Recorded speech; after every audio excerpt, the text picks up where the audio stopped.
योगी योगी योगी योगी भारत माता की, भारत माता की। पूज्य महाराज योगी आदित्यनाथ जी की, पूज्य महाराज योगी आदित्यनाथ जी की, पूज्य महाराज योगी आदित्यनाथ जी की।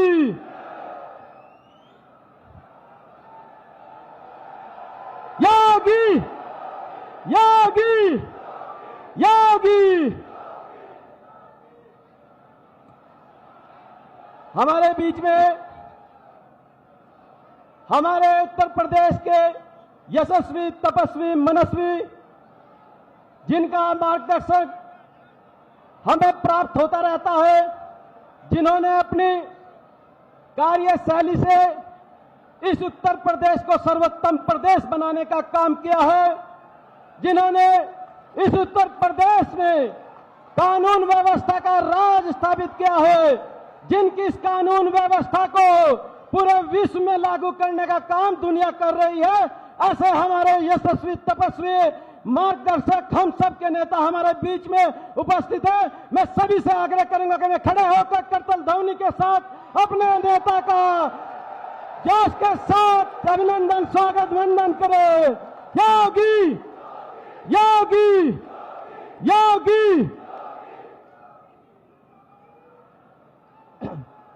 मैं सर्वप्रथम स्वागत की इस कड़ी में मैं माननीय राज्य मंत्री आदरणीय श्री कुंवर बृजेश सिंह जी व हमारे लोकसभा के लोकप्रिय प्रत्याशी आदरणीय श्री राघव लखनपाल शर्मा जी से आग्रह करूंगा कि वे पूज्य महाराज जी को गुलदस्ता भेंट कर उनका हार्दिक स्वागत, अभिनंदन करें। योगी योगी। मैं अपने माननीय राज्य मंत्री आदरणीय श्री कुंवर बृजेश सिंह जी व अपने लोकप्रिय लोकसभा के प्रत्याशी भाई राघव लखनपाल शर्मा जी से आग्रह करूंगा कि मैं पूज्य महाराज जी को पगड़ी पहनाकर इस ऐतिहासिक भूमि, इस वीरों की भूमि बड़गांव में उनका हार्दिक स्वागत, अभिनंदन, जोरदार करतल ध्वनि के साथ यह स्वागत, अभिनंदन होना चाहिए। मित्रों, अब मैं सभी मंचस्थ से आग्रह करूंगा कि मैं संयुक्त रूप से पूज्य महाराज जी को श्री प्रभु श्री राम जी के राम दरबार भेंट कर इस ऐतिहासिक वीरों की भूमि बड़गांव में उनका हार्दिक स्वागत, अभिनंदन करें। जोरदार तालियों के साथ भाई साहब, जोरदार तालियों के साथ। योगी योगी योगी योगी योगी। मोदी योगी जिंदाबाद,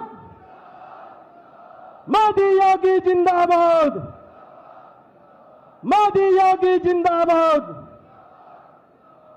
मैं सर्वप्रथम आग्रह करूंगा उनसे जिनके मार्गदर्शन में ये लोकसभा चमक रही है, संगठित हो रही है, सर्व समाज जिस नेता के साथ में इस विधानसभा में साथ है, मैं ऐसे अपने यशस्वी विधायक और उत्तर प्रदेश सरकार में राज्य मंत्री लोक निर्माण विभाग से आग्रह करूंगा कि मैं आए और अपने ओजस्वी भाषण से इस जन समूह को संबोधित करने का काम करे।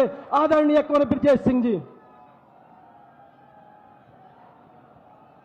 बोले भारत माता की, भारत माता की।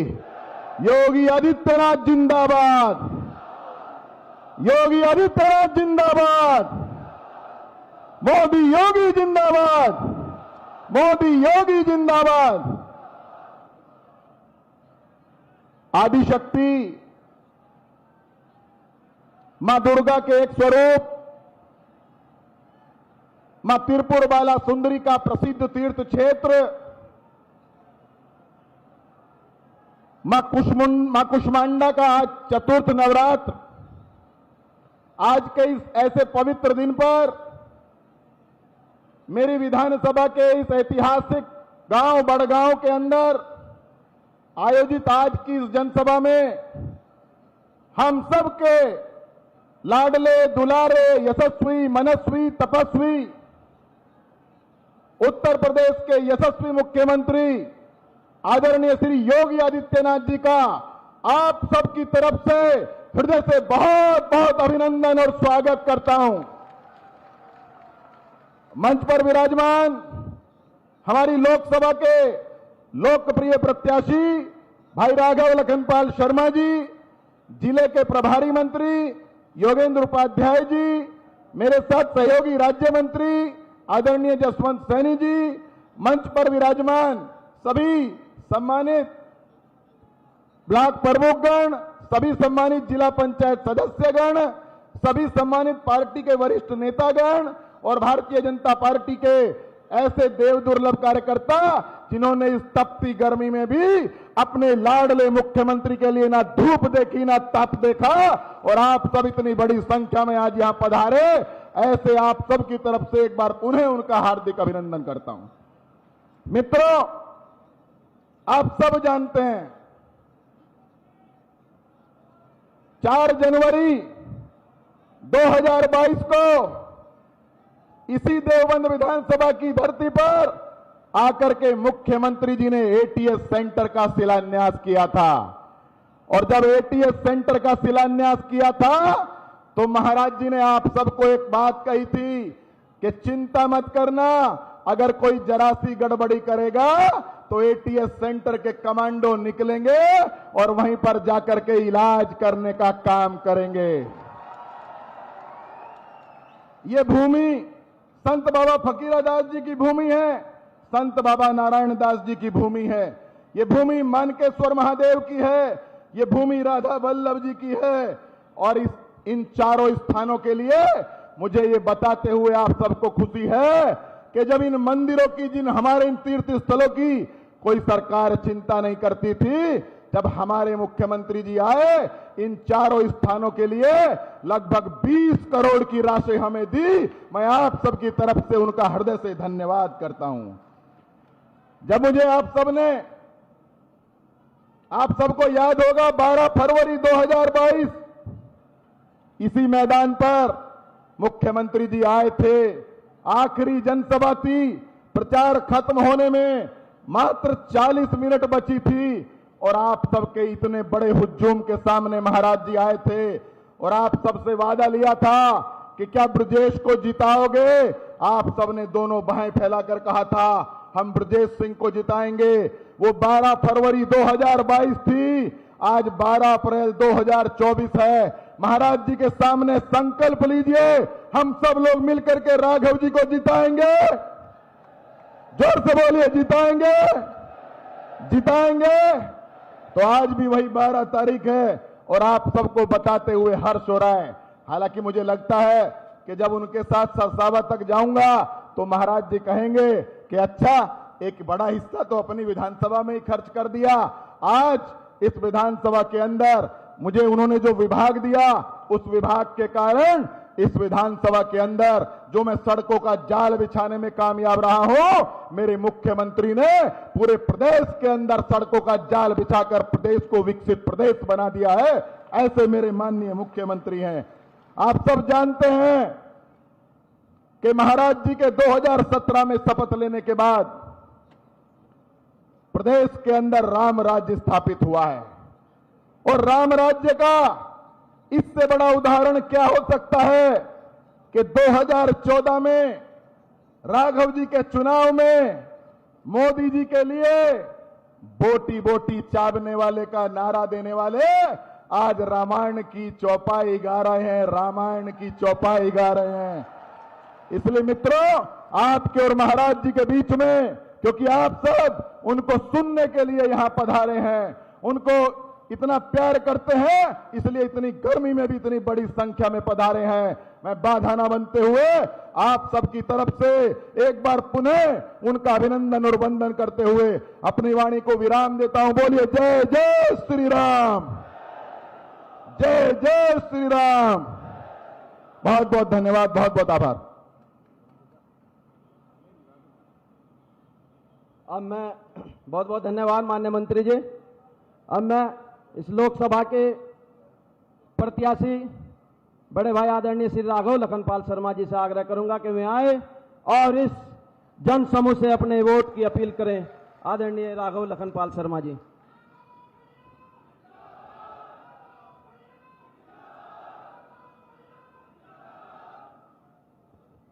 बोलिए भारत माता की, भारत माता की। माननीय योगी आदित्यनाथ जिंदाबाद, माननीय योगी आदित्यनाथ जिंदाबाद, जिंदाबाद, जिंदाबाद।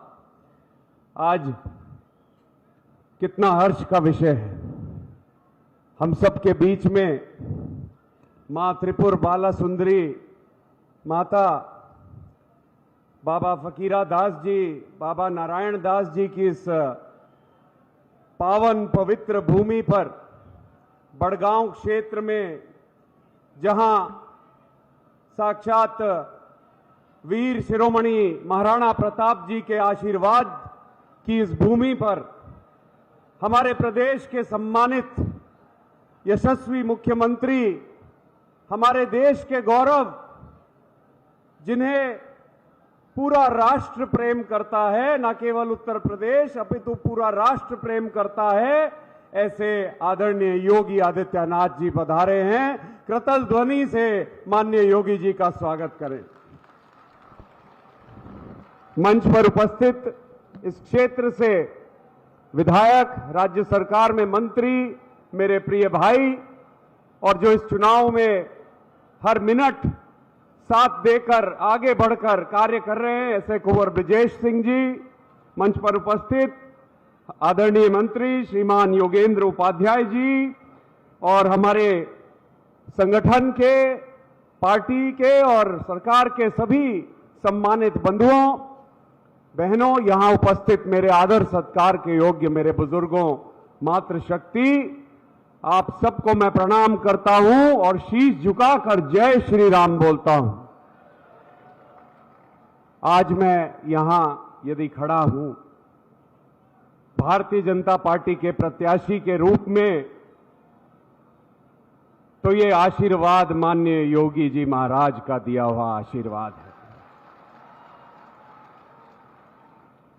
आप ही के आशीर्वाद से चाहे 2019 में हम जीत को ना प्राप्त कर पाए, लेकिन आपने सर पे हाथ बनाकर रखा और आपने कभी भी ये एहसास नहीं होने दिया कि हम अब सांसद नहीं रहे, कि कहीं हमारे नाम में पूर्व जुड़ गया। उसी प्रकार से ताकत, उसी प्रकार से शक्ति दी कि हम आपके काम आ सकें, कि हम आपके लिए संघर्ष कर सकें। और इसी के लिए सब आपको महाराज जी कहकर बोलते हैं, क्योंकि आप वास्तव में पूजनीय हैं। अधर्म और अन्याय और आतंक का खात्मा या तो भगवान श्री कृष्ण ने किया था, या आज इस कलयुग में उनके अवतार माननीय योगी आदित्यनाथ जी कर रहे हैं। और हमारा गौरव है, हमारा सौभाग्य है कि हम ऐसे शासन में हैं। और किसे कहते हो रामराज, कि आप अभी यहां पहुंचे हैं तो बहुत सारे लोग अपने घर पे शायद कुंडा भी नहीं लगा के आए होंगे। है ऐसा कोई? बहुत से होंगे जिन्होंने ताला नहीं लगाया होगा। क्यों? क्योंकि उनको पता है बाबा का राज है, कहीं कोई गलत बात नहीं चलेगी। महाराज जी ने जो कानून व्यवस्था उत्तर प्रदेश को दी है, आज जब हम दूसरे प्रदेशों में जाते हैं तो वहां के लोग हमें कहते हैं कि हमें 6 महीने के लिए महाराज जी दे दो, हमारे प्रदेश में भी कानून व्यवस्था सही हो जाएगी। लेकिन हम महाराज जी को बहुत प्रेम और बहुत आदर करते हैं, इसलिए हम सब अपने दिलों में, अपने मन में उन्हें बसा कर रखते हैं और सदैव उनकी उन्नति और उनके आशीर्वाद और उनके संरक्षण की हम प्रार्थना करते हैं। महाराज जी, आप यहां पधारे हैं, हम आपको नमन करते हैं, प्रणाम करते हैं, आभार व्यक्त करते हैं आपका। और मैं तो यही कहूंगा साथियों कि जब दरिद्र सुदामा के बच्चे भूखे थे तो उसकी पत्नी ने कहा कि आप तो श्री कृष्ण को जानते हो, आपके मित्र हैं वो, तो आप उनके पास जाकर मदद मांग के आओ। और जब दरिद्र सुदामा दिल पे पत्थर रखकर उनको शर्म आ रही थी कि मैं कैसे जाकर ये बात कहूंगा, वो श्री कृष्ण जी के महल में पहुंचे और श्री कृष्ण जी ने उनको गले से लगाया, उनकी सेवा, उनका सत्कार किया 2 दिन तक। तो दरिद्र सुदामा कुछ बोल नहीं पाए, अपने मन की व्यथा या उनके मन की बात क्या थी वो ठाकुर जी को कह नहीं पाए। उसी रूप में मैं आपके समक्ष खड़ा हूं। ये दरिद्र सुदामा आपसे प्रार्थना करता है कि आप भी मेरे मन की पुकार, मेरे मन की बात को समझें। हे ठाकुर जी, आप भी मुझ पर कृपा करें और आशीर्वाद दें कि मैं आपकी सेवा के लिए और धर्म की रक्षा करने के लिए, धर्म की पताका सदा फहराने के लिए आपके साथ कंधे से कंधा मिलाकर, कदम से कदम मिलाकर आपके परिवार के सदस्य के रूप में कार्य करता रहूं। इतना ही निवेदन करके मैं आप सबको प्रणाम करता हूं और शीश झुकाकर जय श्री राम बोलता हूं। बहुत बहुत धन्यवाद भाई साहब। अब मैं जिनका इंतजार था, हम सबको जिनका लंबे समय से प्रतीक्षा थी, ऐसे हम सब के मार्गदर्शक, हम सब के नेता, जिनके नेतृत्व में ये उत्तर प्रदेश 1 ट्रिलियन की ओर बढ़ रहा है, ऐसे हमारे यशस्वी नेतृत्व, हमारे यशस्वी पूज्य महाराज जी से आग्रह करूंगा कि वे आए और हम सबका मार्गदर्शन करें। आदरणीय पूज्य महाराज जी।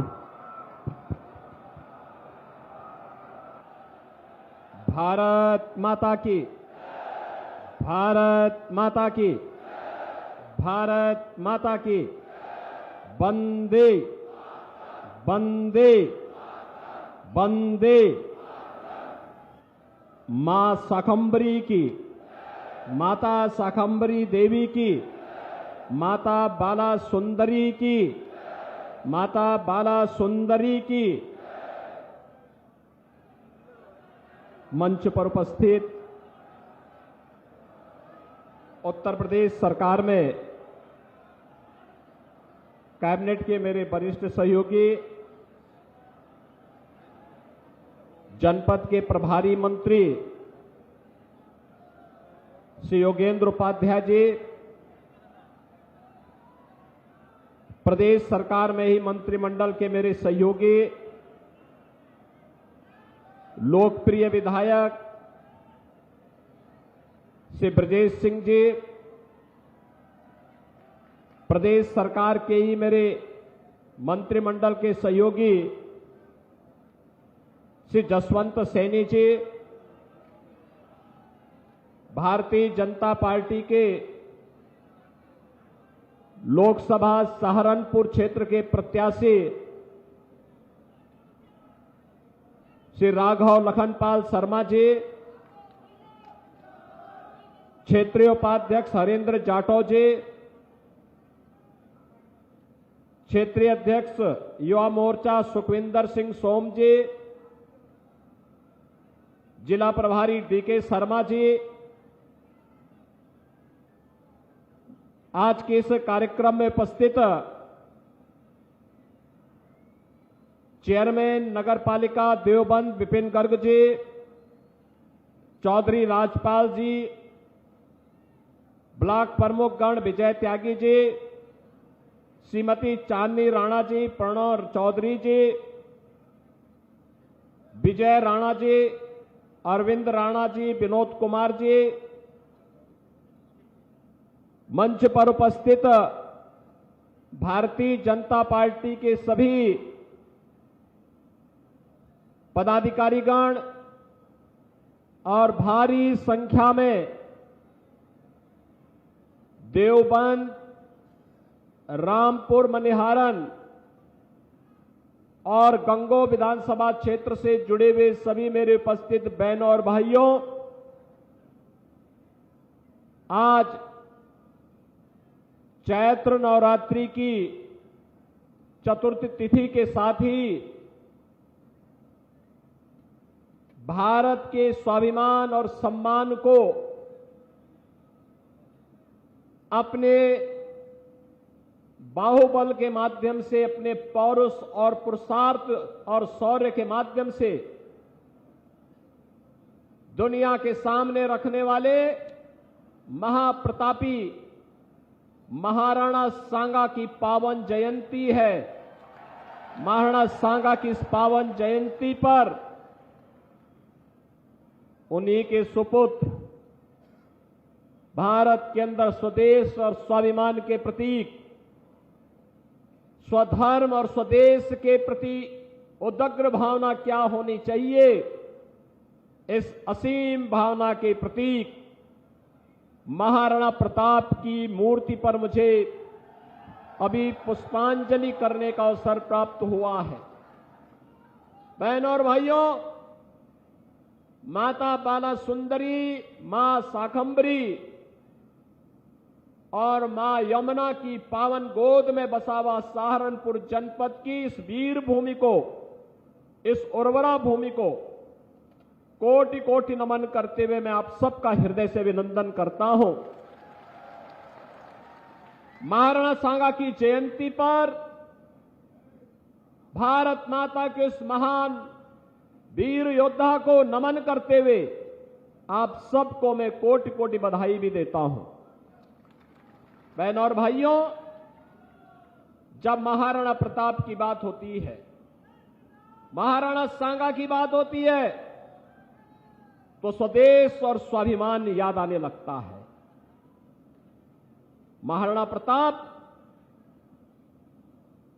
उन्होंने कहा था, हमारी लड़ाई सत्ता की नहीं है, स्वाभिमान की है। और स्वाभिमान की लड़ाई, उन्होंने कहा था कि किसी विधर्मी और किसी आक्रांता के सामने राणा कभी सिर नहीं झुका सकता। उसके खिलाफ लड़ते रहे। कुछ समय के लिए जंगलों में जाकर के घास की रोटी खानी पड़ी, लेकिन विदेशी हुकूमत के सामने उन्होंने कभी सिर नहीं झुकाया और तो और सत्ता के लिए समर्पण भी नहीं किया, बल्कि उस समय की बड़ी शासक ताकत के रूप में अकबर जाना जाता था। अकबर को नाको चने चबाने के लिए मजबूर भी कर दिया था। उन्होंने उनके अकबर की तो बात दूर, उन लोगों के साथ भी बैठना उचित नहीं समझा जो लोग स्वदेश और स्वाभिमान के विपरीत, स्वधर्म के विपरीत आचरण कर रहे हैं। उन लोगों के साथ भी महाराणा प्रताप ने बैठने से इनकार कर दिया था।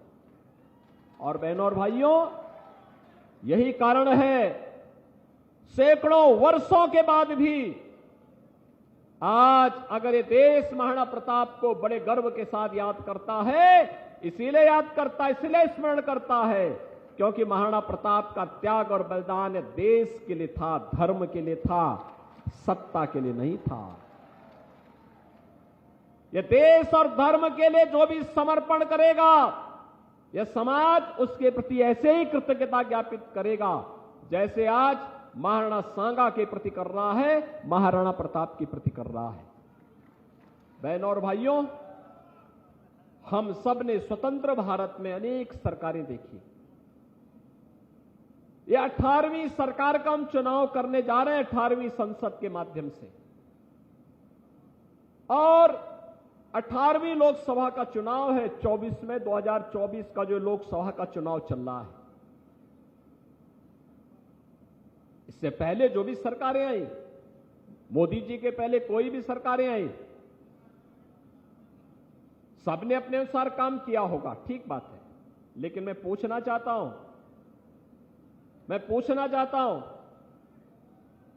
क्या अयोध्या में राम मंदिर का निर्माण उन लोगों ने किया था? क्या वे कर पाते? क्या राम का नाम उस समय तो ये सभी लोग कहते थे राम हुए ही नहीं, कहते थे ना। कांग्रेस ने एफिडेविट दाखिल किया था ना सुप्रीम कोर्ट में कि राम तो हुए ही नहीं। और याद रखना, हनुमान जी जब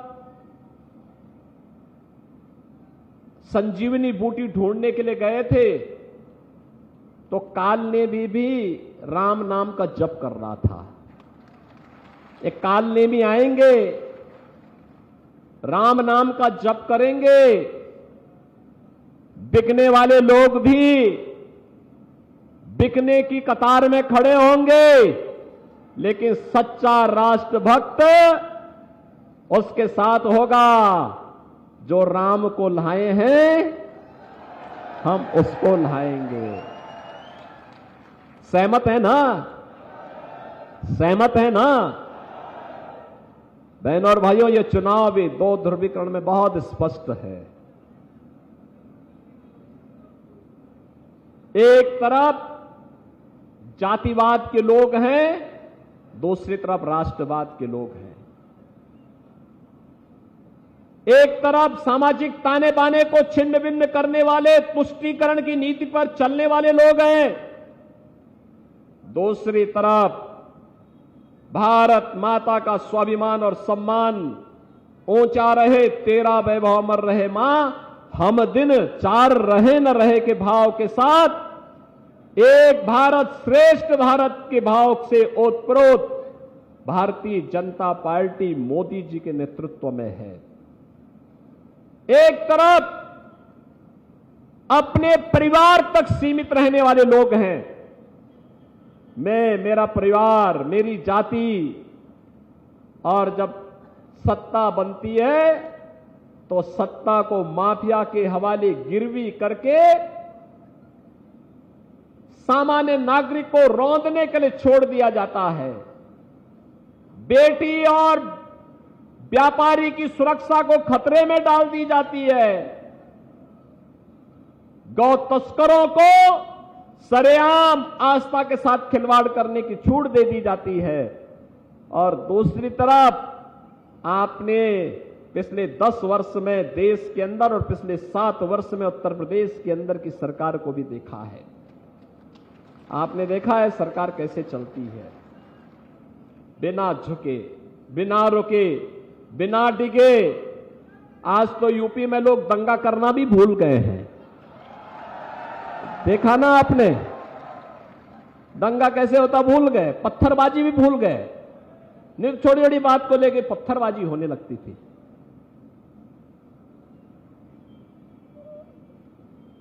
पहले पर्व और त्योहार कोई आता था, और खासतौर पर पश्चिमी उत्तर प्रदेश में कोई भी पर्व और त्योहार आता था, होली, दीपावली, जन्माष्टमी, शिवरात्रि, रक्षाबंधन, कोई भी पर्व और त्योहार आता था, कर्फ्यू लग जाता था।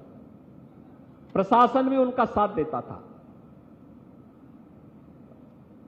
अब कर्फ्यू नहीं, अब तो धूम धड़ाके के साथ कावड़ यात्रा निकल पड़ती है, कोई रोक टोक नहीं है।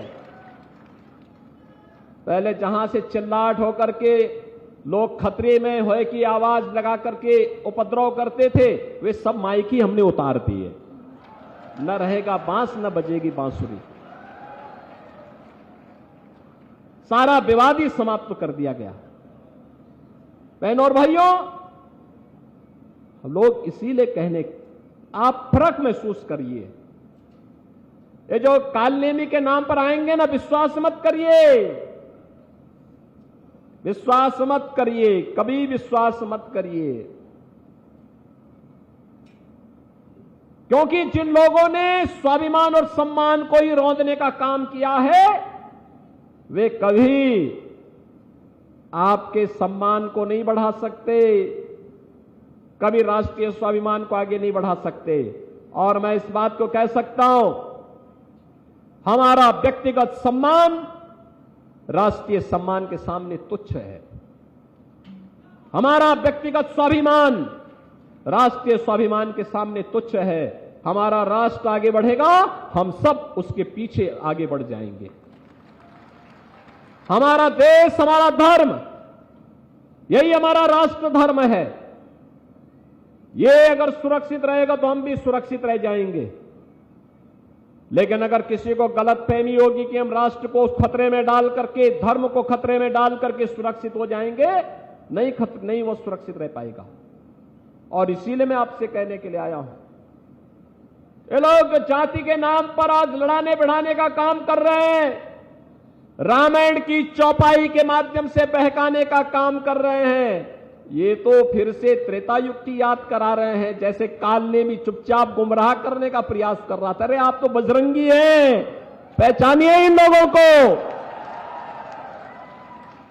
बल और बुद्धि से आप अपार हैं। जनता को जनार्दन का रूप दिया गया है लोकतंत्र में, और मैं भी आपका आह्वान करने के लिए आया हूं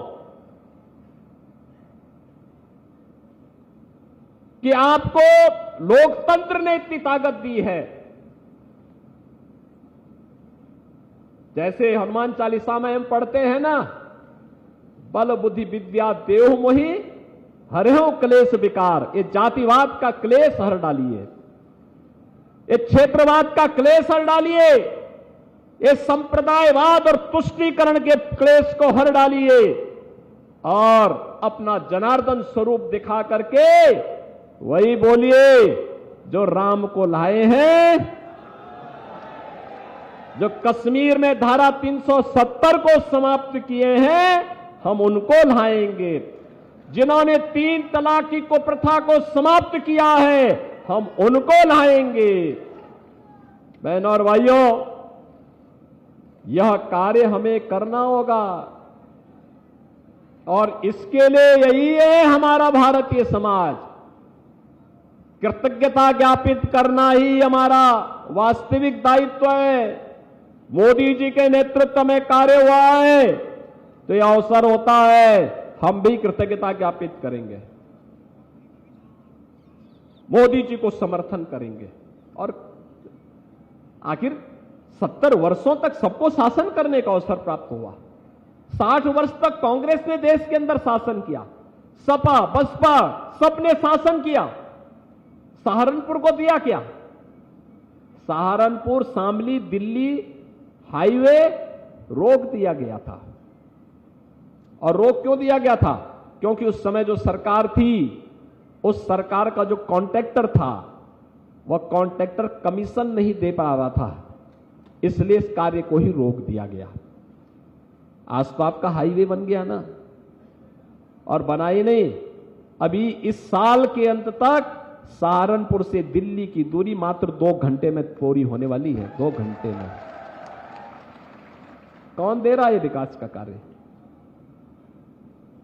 ये देवबंद था। देवभूमि के लिए जो मार्ग था, उस देवबंद को मजहबी जुनून का अखाड़ा किसने बना दिया? थोड़ी सी बात को लेके फतवा जारी हो जाता था। अरे जिस सहारनपुर को शिक्षा के एक पवित्र केंद्र के रूप में देश के अंदर सिरमौर होना था, या पश्चिम का काशी बनना था, उसको आपने मजहबी जुनून का अड्डा बना दिया। अराजकता फैलाने के लिए, थोड़ी थोड़ी बातों के लिए फतवा जारी करने के लिए। अब वैक्सीन भी कैसे दी जाएगी, यह भी फतवे से तय होगा। अरे ये डॉक्टर और वैज्ञानिक तय करेंगे या कोई फतवा तय करेगा? लेकिन बहनों और भाइयों, यहां पर किस प्रकार की अव्यवस्था और अराजकता फैलाने का प्रयास होता था। डेवलपमेंट की कोई चर्चा नहीं करता था। हाईवे बने, रेलवे की बेहतर कनेक्टिविटी हो, विश्वविद्यालय बने, हमारी सरकार आई, ये सभी हाईवे भी बने। सहारनपुर को स्मार्ट सिटी के रूप में ही विकसित किया जा रहा है। और यही नहीं, मां शाकंभरी के नाम पर एक वर्ल्ड क्लास यूनिवर्सिटी का निर्माण भी हम यहां पर कर रहे हैं। सत्र प्रारंभ हो चुका है। चुनाव के बाद भव्य उद्घाटन की तैयारी के लिए भी हम लोग आएंगे। बहनों और भाइयों, आज यहां की हस्तशिल्प और कारीगरी दुनिया में अपनी धूम मचा रही है। पहले क्यों नहीं था? ऐसा नहीं कि हमारे कारीगर नहीं थे, कारीगर थे, लेकिन सरकार का प्रोत्साहन नहीं था। आज पीएम विश्वकर्मा और 1 डिस्ट्रिक्ट 1 प्रोडक्ट योजना के माध्यम से इन्हें फिर से वह सम्मान दिलाने का काम हुआ है। पहले अन्नदाता किसान आत्महत्या करने के लिए मजबूर था, क्योंकि उपज का दाम भी नहीं मिलता था, और चीनी मिलों को औने पौने दाम पर बेच करके माफियाओं के हवाले कर दिया जाता था। हमने कहा भी नहीं, माफिया नीच तय करेंगे से देश की व्यवस्था को। प्रदेश की व्यवस्था कोई माफिया नहीं संचालित कर पाएगा। माफिया वहीं जाएगा जहां उसकी जगह है। कोई समझौता नहीं करेंगे। अगर कोई बेटी और व्यापारी की सुरक्षा पे खतरा बनेगा तो जीरो टॉलरेंस की नीति के तहत पहले से तय कर दिया गया कि उसको मिट्टी भी नहीं मिलेगी फिर। और बहनों और भाइयों, आप देख रहे होंगे अब कोई जेल में, कोई जहन्नुम में, और बाकी जो बचे हुए हैं स्वयं ही राम नाम सत्य है की यात्रा पे निकल गए हैं। आप देख रहे होंगे ना, बड़े बड़े धुरंधर हुआ करते थे पहले। सपा के लोग कैसे उनके सामने दुम दबा करके चलते थे।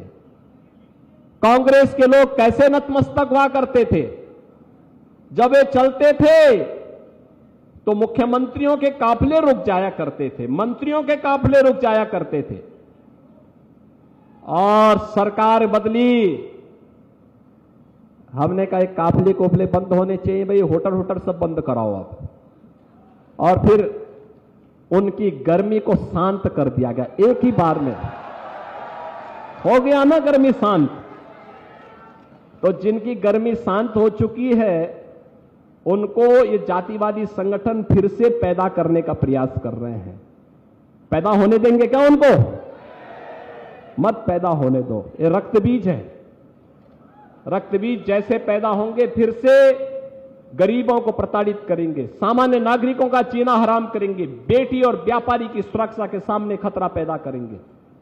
इसलिए इनके सामने झुकने की बजाय दो टुक जवाब देने की आवश्यकता है। कोई आएगा आपके सामने वोट मांगने के लिए, कहना भैया बहुत देख लिया है।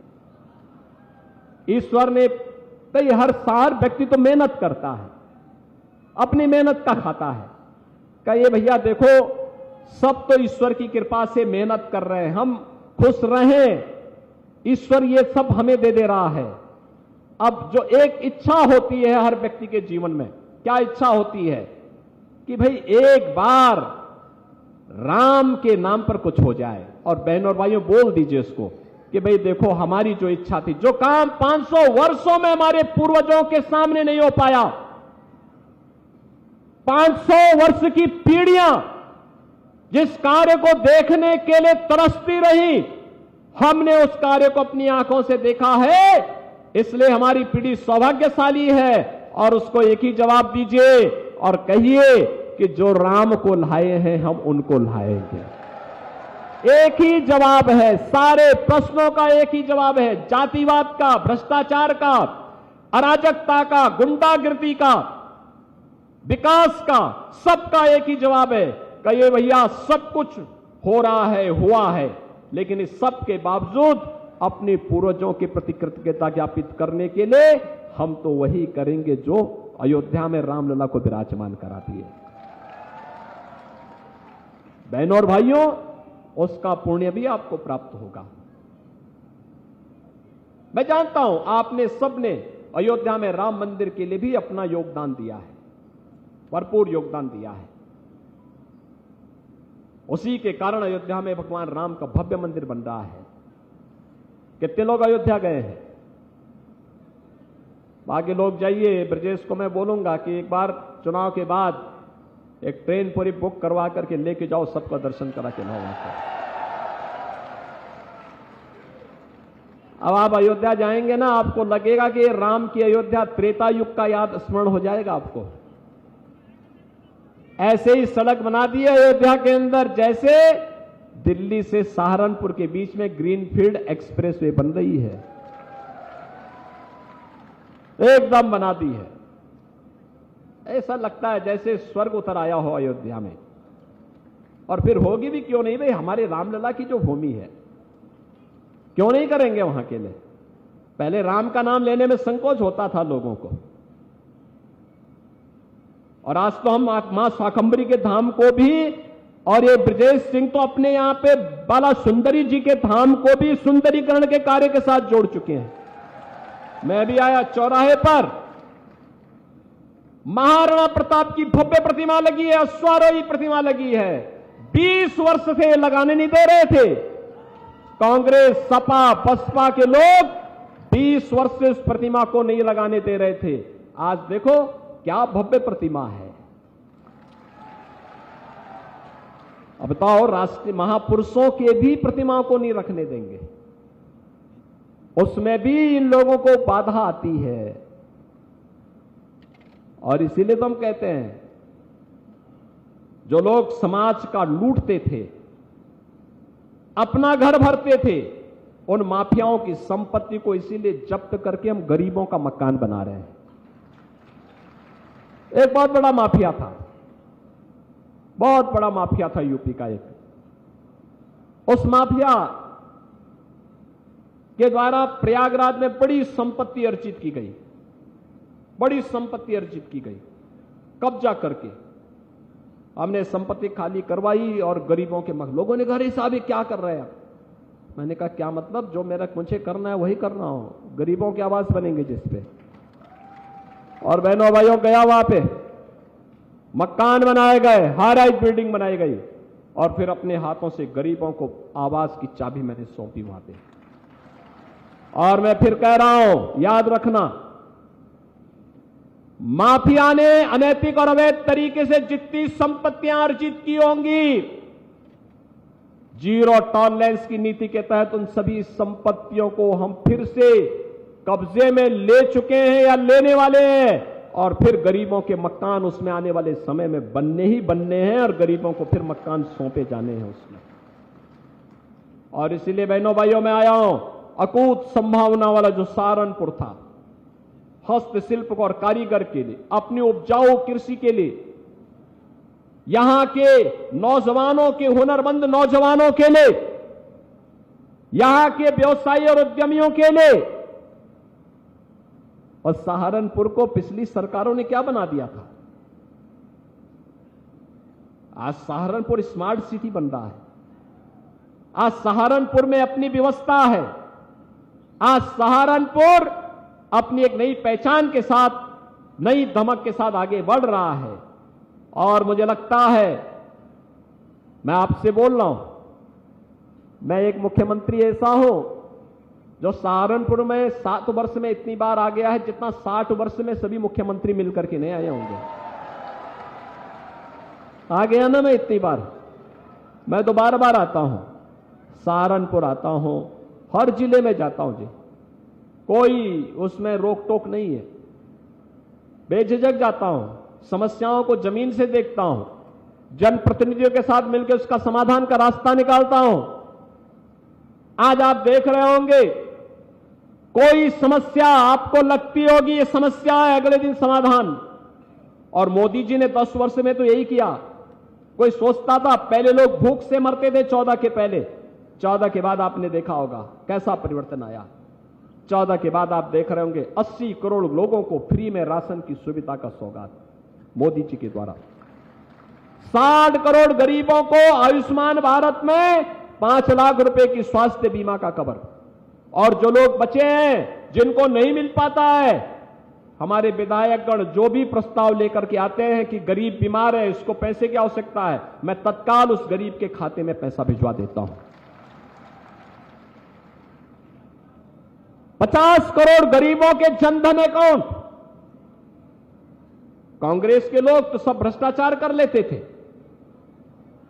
अपनी हवेली बनाने के लिए कमीशन खोरी करते थे। आज तो कुछ भी नहीं, अगर दिल्ली और लखनऊ से 100 रुपया आपके लिए आना है, वो 100 रुपया आपके अकाउंट में आएगा। बीच का मीडिएटर समाप्त हो गया। बहनों और भाइयों, 12 करोड़ गरीबों के शौचालय बन गए, 12 करोड़ अन्नदाता किसानों के घर में, किसानों को प्रधानमंत्री किसान सम्मान निधि का लाभ मिल गया। 4 करोड़ गरीबों के लिए मकान बन गए, 2.5 करोड़ गरीबों के घर में बिजली का उजियारा आ गया, 10 करोड़ गरीब महिलाओं को उज्ज्वला योजना का कनेक्शन मिल गया। ये सब काम किसी का चेहरा देख करके नहीं, जाति या मत और मजहब देख करके नहीं, सबका साथ और सबके विकास के भाव के साथ हुआ। क्योंकि ये हमारा परंपरा, हमारी संस्कृति, हमारी सभ्यता ये हमें सिखाती है। हमने उसी भाव को अंगीकार किया और इसीलिए आज मैं आपसे कहने के लिए आया हूं, ये जो सरकार है ना बनने के लिए, जो नई सरकार बनाने की जो कवायद प्रारंभ हुई है, ये वही है नेशन फर्स्ट या फैमिली फर्स्ट, राष्ट्रवाद या जातिवाद, तुष्टीकरण या फिर सबका साथ और सबका विकास, भ्रष्टाचार चाहिए या विकास चाहिए। और बहनों और भाइयों, आप सब राष्ट्रवाद के साथ होंगे, विकास के साथ होंगे, सबका साथ और सबके विकास के साथ होंगे। और उसी भाव को लेकर के हम लोग आए हैं। इन सबको नेतृत्व देते हैं मोदी जी। मोदी जी के नेतृत्व में सहारनपुर में फिर से कमल खिले। इसके लिए राघव लखनपाल शर्मा को भारतीय जनता पार्टी ने प्रत्याशी बना करके उतारा है। राघव लखनपाल शर्मा बहनों और भाइयों आपके बीच में आए हैं, आपका प्रत्याशी है। एक युवा है, जुझारू है, किसी कंट्रोवर्सी में नहीं, आपके हितों के लिए कार्य करने वाले लोग हैं। सांसद नहीं थे 5 साल तक, लेकिन तब भी मैं देखता था, जब भी मैं सहारनपुर आया, विकास के मुद्दे को लेकर के हमेशा बैठक में भाग लेते थे और कहते थे साहब विकास हो जाए तो अच्छा है। और मैं आज इसीलिए आपसे कहने के लिए आया हूं, वो कार्य कर सकते हैं। सहारनपुर के विकास में यहां के विधायकों के साथ मिलकर के कार्य करने का एक जज्बा है। उस जज्बे के साथ आज वे आपके बीच में यहां पर है। और इसीलिए मेरी आप सबसे अपील होगी, बहनों और भाइयों, कठिन होता है। चुनाव के दौरान एक प्रत्याशी घर घर नहीं जा सकता, गांव गांव नहीं जा सकता। चुनाव के बाद आप दौड़ाइए,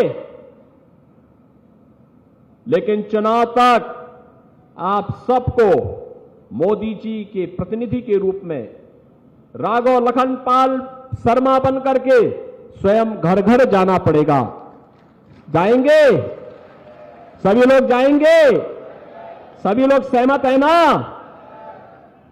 कमल चुनाव चिन्ह खिलाने का काम करेंगे? बहनों और भाइयों, मां लक्ष्मी के कारण ही विकास होता है और विकास के लिए मां लक्ष्मी के लिए कमल का फूल चाहिए होता है। चाहिए ना? सहमत है ना? तो राघव लखनपाल जी को कमल के फूल पर 19 तारीख को चुनाव जिताएंगे? सभी लोग सहमत हैं?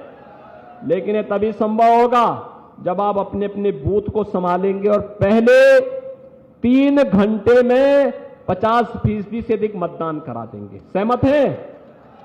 सहमत हैं? जाएंगे? तो फिर आप सभी राघव लखनपाल शर्मा के समर्थन में दोनों हाथ पकड़ करके बोलेंगे, भारत माता की, भारत माता की, भारत माता की, वंदे वंदे वंदे